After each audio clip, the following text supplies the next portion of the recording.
Hello students, ये एक problem है आईआईटी जेईई की सब्जेक्टिव प्रॉब्लम है। पेयर ऑफ स्ट्रेट लाइन पर है और ये 91 की है, 1991 की। प्रॉब्लम ये है कि so that all the chords of the curve 3x² - y² - 2x + 4y = 0 which subtends a right angle at the origin passes through a fixed point. ये कह रहा है कि कोई कॉर्ड है स्ट्रेट लाइन, वो स्ट्रेट लाइन इस कर्व को दो पॉइंटों पर काटती है, उन दोनों पॉइंटों को ओरिजिन से मिला दिया, उनसे जो दो लाइनें बनी वो एंगल बना रही है 90 डिग्री। तो प्रूफ करो कि आपने जो इस तरह की जो कॉर्ड्स लिए हैं, ये कॉर्ड हो गई इस कर्व की, ये इतनी सी कॉर्ड कहलाएगी, कि वो सारे कॉर्ड्स, कभी आप कॉर्ड यहां लोगे, कभी कहीं लोगे, कभी कहीं लोगे कॉर्ड, लेकिन वो कह रहा है ये सारी कॉर्ड्स एक फिक्स पॉइंट से गुजरेंगे। वो जो फिक्स पॉइंट से गुजरेंगी वो आप बताइए क्या है। तो जो कंडीशन दे रखी है उसको लेकर के चलते हैं। क्या कि इस इक्वेशन को सेकंड डिग्री होमोजीनियस बना लो, एक स्ट्रेट लाइन अज्यूम करके y = mx + c which is the chord of the curve. Chord क्या होती है? ये कॉर्ड हो गई ना, जो सर्कल की कॉर्ड जैसे होती है, ये कॉर्ड है। अब कर्व की कॉर्ड क्या है? दो पॉइंटों को मिला दिया, कॉर्ड बन गई। तो ये कॉर्ड किसी फिक्स पॉइंट से गुजरेंगी। यदि ये कॉर्ड इस कर्व को जहां काट रही है उसको ओरिजिन से मिलाने पर 90 डिग्री का कोण बनना है, इस कंडीशन होगी तो फिक्स पॉइंट से गुजरेंगी। फिक्स पॉइंट बताइए, सवाल तो ये है। तो क्या काम करा, लाइन का इक्वेशन मान लिया y = mx + c, तो y - mx/c = 1। तो इसको होमोजीनियस करा, तो होमोजीनियस कैसे करेंगे? ये तो दो पावर के हैं, 3x² और -y², ये एक पावर के हैं, तो इसमें 1 का मल्टीप्लाई कर दें और 1 की जगह ये पुट कर दें, 1 की जगह y - mx/c।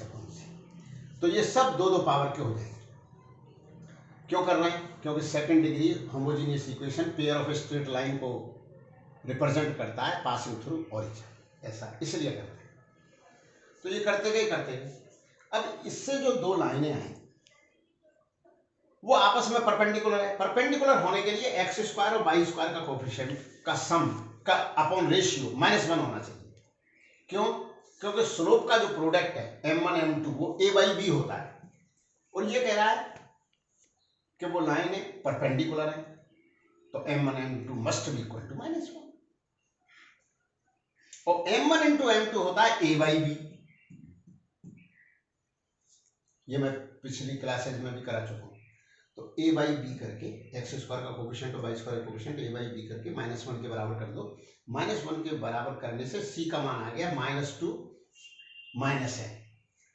अब c का मान उस लाइन की इक्वेशन में पुट कर दो, mx + c, तो c का मान पुट कर दिया -m -2।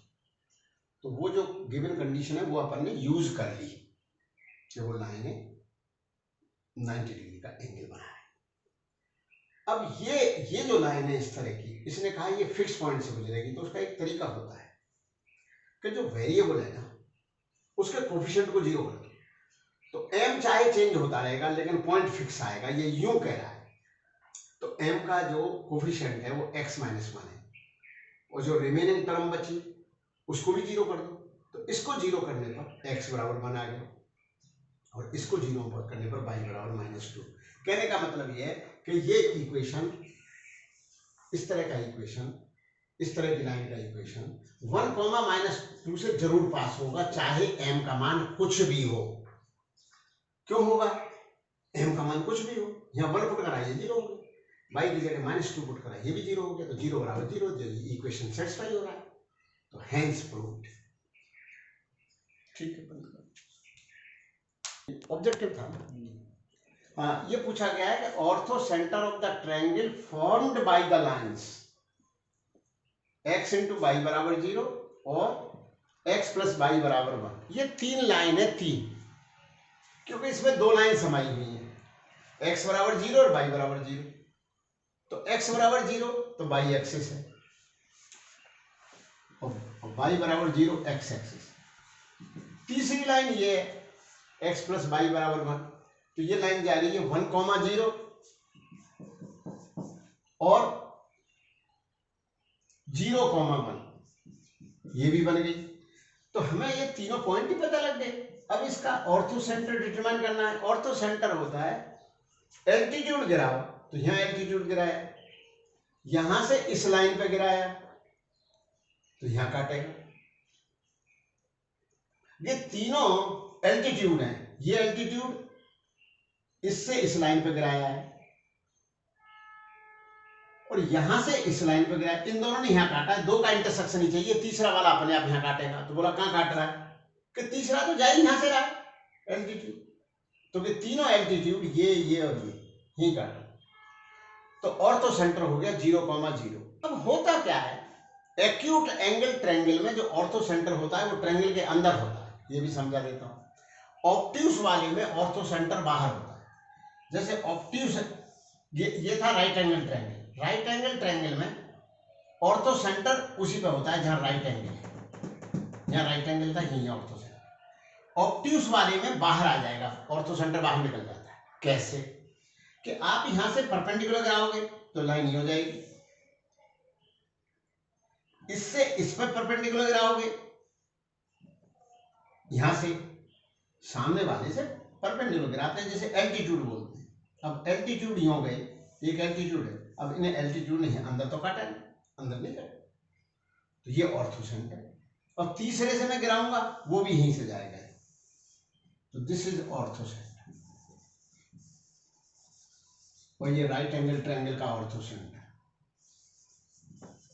Ortho centre of right angle triangle.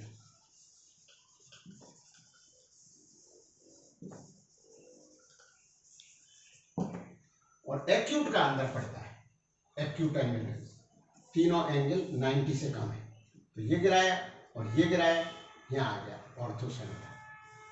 तीसरा भी यहीं से जाएगा ऑर्थो सेंटर। ठीक है, बंद कर।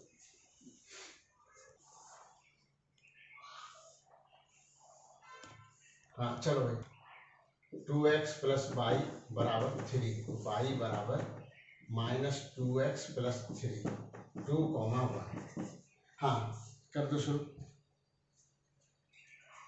कर दी। तो अब इसमें ऐसा करना है कि पी क्यू आर कोई मतलब राइट एंगल ट्रायंगल है और ये दो जो है वो राइट एंगल है पी पॉइंट पे, और जो क्यू और आर पॉइंट है वो इस स्ट्रेट लाइन पे है। 2x प्लस वाई बराबर 3 कहिए, या y बराबर -2x प्लस 3, क्यू और आर इस पर है। और ये आइसोसेलेस राइट एंगल ट्रायंगल है, मतलब ये दोनों साइड भी बराबर हैं, ऐसा इसने कहा है। तो इसने पूछा कि इन दोनों लाइनों का कंबाइंड इक्वेशन बताओ, तो 4 ऑप्शन दे दिए। अब 4 ऑप्शन में तो मैं इसको पूरी एनालिसिस करना चाह रहा हूं। एक तो अपन ये तरीका है कि इन सबको चेक करते कि जब ये दोनों राइट एंगल हैं तो इनके स्लोप का प्रोडक्ट -1 होगा, और स्लोप का प्रोडक्ट होता है x² का कोफिशिएंट अपॉन y² का कोफिशिएंट, और वो -1 होना चाहिए। तो -1 इन चारों में, तो इससे कुछ भी चेकिंग ना हुई कि ये कौन सा ऑप्शन सही है। फिर ये दोनों लाइन 2,1 से पास हो रही है, तो इनमें देखिए 2,1 से कौन सी पास हो रही है, तो इनमें से ये नहीं पास होती, अपन ने पुट करके अभी देखा था नहीं पास होती, और ये पास हो जाती। अब फिर पता लगा एक और पास हो रही है, तो फिर हम कौन सा ऑप्शन देंगे, तो 2,1 से ये कैसे पास हो रही है, आप 2 यहाँ पुट करो, 1 यहाँ पुट करो, 2 पुट करो, 1 पुट करो, 2 पुट करो, ये यहाँ 1 पुट करो, तो ये आ जाता है पूरा 0। और आप करके देख लेना जो भी। तो ये हिट एंड ट्रायल का मेथड है। तो बोला इसका आ गया तो ये आंसर नहीं होगा, हो सकता है किसी दूसरे का और आ रहा, तो उन दोनों में से कौन सा होगा। फिर एक अपने पास ये होता है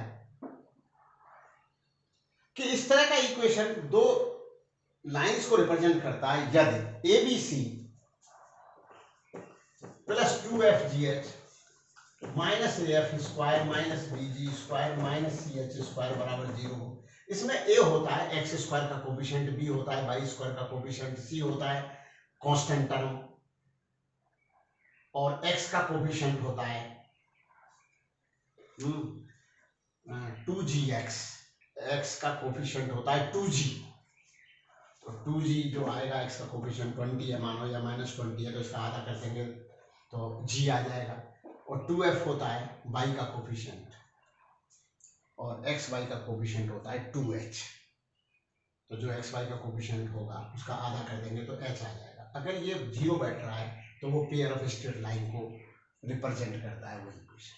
तो ये हिट एंड ट्राई मेथड है, इसमें जिसमें ये चीजें बैठ जाएंगी, ये क्वालिटी जिसमें बैठ जाए वो हो गया। अब proper method, right angle isosceles triangle है और Q और R इस लाइन पे है, तो हम इसको एक सिंगल पैरामीटर में लिख सकते हैं। तो बोलो सिंगल पैरामीटर क्या? x को t मान लें, t कॉमा तो y होगा -2t + 3, ये पॉइंट होंगे जनरल में। तो इस तरह से लिखना भी कहलाता है कि आपने लाइन का इक्वेशन लिख दिया जनरल में, एक ही पैरामीटर में दोनों x coordinate and y coordinate. अब ये जो लाइन है इस लाइन के साथ 45 डिग्री का एंगल बनाएगी, क्योंकि आइसोसेलेस है तो ये भी 45 है।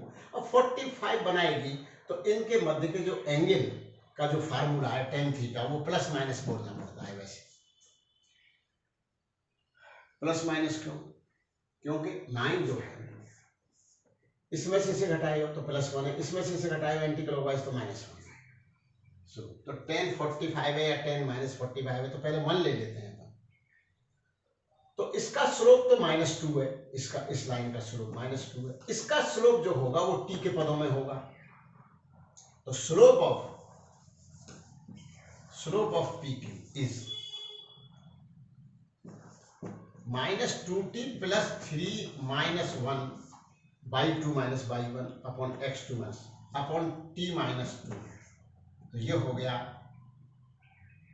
-2t + 2 अपॉन t -2, तो ये हो गया 2 कॉमन लेने के बाद 1 - t और t -2, तो इसका नाम रख लें अपन m2। और एक m1 1 है, तो जो है m1 नहीं m1 1 नहीं है, -2 है। इस लाइन का QR का स्लोप -2 है, तो उसका नाम m1 रख लें -2। फिर दो लाइनों के मध्य एंगल का फार्मूला होता है tan थीटा बराबर m1 - m2 upon 1 + m1 m2। अब इसमें यहाँ tan 45 को आप पुट कर दीजिए 1, इस 1 को पुट करके और m1 को -2 पुट करके और m2 को t के पदों में पुट करके ये t में क्वाड्रेटिक बन जाएगा। t में क्वाड्रेटिक, t के 2 मान कैलकुलेट कर लीजिए, t के जो 2 मान आएंगे उनसे ये कोऑर्डिनेट आ जाएगा q, उसी से ये r आ जाएगा, क्योंकि ये भी इसी तरह का है t कॉमा, क्योंकि है तो इस लाइन पे t कॉमा -2t + 3। अब ये पॉइंट आ चुके, तो इन दो पॉइंट से इस लाइन का इक्वेशन आ जाएगा, इन दो पॉइंट से इस लाइन का इक्वेशन आ जाएगा। उन इक्वेशन को गुणा करके 0 कर दीजिए, तो जिसमें से मेल खा जाए वो इसका आंसर है। ये बड़ा लगा तुझे, सुनो ये कह रहा है एरिया हो गया, area of the triangle formed by the lines x + y = 3 and angle bisectors of the pair of straight line. मतलब इसके जो एंगल बाइसेक्टर होंगे वो एंगल बाइसेक्टर आपस में 90 डिग्री पे होते हैं, एंगल बाइसेक्टर के नीचे दो लाइंस के। तो अगर हमें एंगल बाइसेक्टर मिल जाते हैं उनके इक्वेशन और ये इक्वेशन, तो हमारे पास 3 पॉइंट ऑफ इंटरसेक्शन आ जाएंगे। फिर अपन देखेंगे कि एरिया कैसे निकलेगा। लेकिन ये पक्की बात है कि अपने को 3 पॉइंट ऑफ इंटरसेक्शन की तो इतनी जरूरत नहीं होगी, क्योंकि एक्चुअल में अपने पास 2 साइड, ये राइट एंगल ट्रायंगल बनेगा, क्योंकि 2 तो वो है ना एंगल बाइसेक्टर, और एक तीसरी लाइन है। तो अपने को ये और ये डिस्टेंस अगर पता लग जाता है तो ये इंटू ये अपॉन 2 कर देंगे एरिया ऑफ द ट्रायंगल। अब हम इस पे कहाँ पहुंचे, एंगल बाइसेक्टर निकालने के लिए कहाँ पहुंचे? तो पहले तो हम इसके इक्वेशंस निकालेंगे लाइन के। तो इसके इक्वेशन, इसके फैक्टर अपने को साफ दिख रहे हैं यहाँ तक के। तो अपने को ax² + by² + 2hxy को अलग से कर लेते हैं। तो इसके हो गए x - y और x + y प्लस 2y - 1 = 0 लिखा हुआ है। तो इसी लाइन को अब ऐसे लिखो x - y + c1 और दूसरे में x + y + c2। इसको बराबर करो इसके, इसको इसके बराबर है और ये बराबर 0। तो इसमें से x का कोफिशिएंट देखिए, आप x का कोफिशिएंट क्या है, x का कोफिशिएंट C1 और C2, तो C1 प्लस C2 है और एक्चुअल में मेन इक्वेशन में क्या है 0 है, तो C1 प्लस C2 बराबर 0। अब देखिए y का कोफिशिएंट यहाँ क्या है, माइनस y में C2 का गुणा हुआ और y में C1 का गुणा, तो y का कोफिशिएंट है C1 माइनस C2, तो C1 माइनस C2 इसमें क्या है 2, तो 2 लिख लीजिए। इन दोनों को अपन ने सॉल्व करा, तो इसके सॉल्व करने में कुछ है ही नहीं, इसके सॉल्व में कुछ है ही नहीं, इनको ऐड कर दीजिए तो 2C1 बराबर 2 आ गया, तो C1 की वैल्यू 1 आ गई, C1 यहाँ पुट किया तो C2 का मान -1 आ गया। तो अब ये जो दो लाइन है वो ये है x माइनस वाई प्लस 1 और दूसरी है x प्लस वाई माइनस 1। अगर हम इन दोनों का प्रोडक्ट करेंगे तो वो यही आ जाएगा, करके देख लेना आप, ये आ जाएगा। अब ये दो लाइनें आ गई, इन दो लाइनों से इनके एंगल बाइसेक्टर क्या होंगे, तो एंगल बाइसेक्टर का तरीका होता है x minus y plus 1 upon इसका कोफिशिएंट, इसका स्क्वायर का रूट 2 हो गया, बराबर x plus y minus 1 upon root 2। तो यहाँ पर दो एंगल बाइसेक्टर होंगे, तो एक बार अपन प्लस लेते हैं और एक बार माइनस।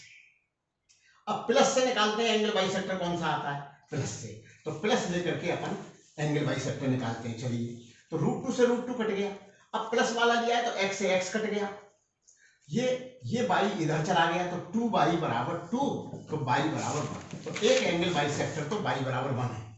अब माइनस लेते हैं, अब जब माइनस लेते हैं तो x माइनस वाई प्लस 1 बराबर हो जाएगा minus x minus y plus 1। अब इसमें माइनस वाई कैंसिल हो गया, माइनस वाई कैंसिल हो गया, अब ये आ गया 2x, तो 2x बराबर हो गया 1 भी कैंसिल हो गया, 1 भी कैंसिल हो गया और 2x बराबर 0, तो x बराबर 0।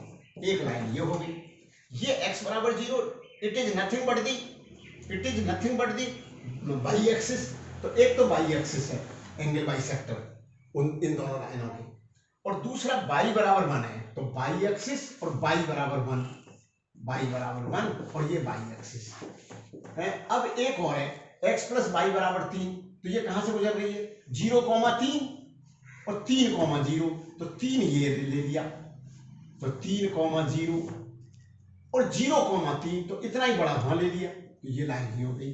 अब आ गए कौन कौन से, इसका और इसका इंटरसेक्शन, ये और ये आ गया। अब ये जो है ये कितना है कोऑर्डिनेट और ये कितना है, ये कोऑर्डिनेट आप देखोगे 0,1 है, 0,1। अब ये कोऑर्डिनेट कितना है, पर इसको लाइन को तो आप जानते हो कि ये लाइन क्या है, ये लाइन है x प्लस वाई बराबर 3।